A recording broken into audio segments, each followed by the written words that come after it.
కాలం అమ్మా ప్రభు ముందు నగలెక్కడ దాచినారో వెలికి తీయం. చిత్తం. చెప్పకుండినచో మక్కెలు విరగది. ప్రభు అసలు ఏం జరుగుతుందో అర్థం కావటం లేదు. పోనీ ఓ పని చేయండి, నా కూతురు కొత్తగా పెళ్ళయింది, అల్లుడిని వదిలేయండి, చిచ్చు నేను కలిసి ఉంటాం. ప్రభు మా ఇద్దరిని వదిలేసి ఇతన్ని మీ దగ్గర ఉంచుకోండి, అన్నిటికీ పనికొస్తాడు. దండనాయక ప్రభు. వీళ్ళిద్దరికంటే వీడి మీద కాస్త ఎక్కువ శ్రద్ధ చూపించు. ప్రభు ప్రభు అయ్యో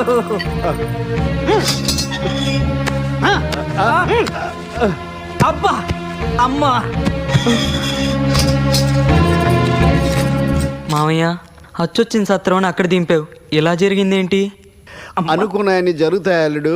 జరిగినాయి కదండి, రాజు గారి దగ్గర నుంచి పిలిపి వస్తుందన్నారు కదండి, వచ్చింది కదండి, రాజ మర్యాదలు అన్ని జరుగుతాయన్నారు కదండి. అమ్మ జరుగుతున్నాయండి 3 పూట్ల. అది సరే గాని రాజు మనం చూసానంటే ఎంతకాలం ప్రభు? బ్రతికున్నంత కాలం.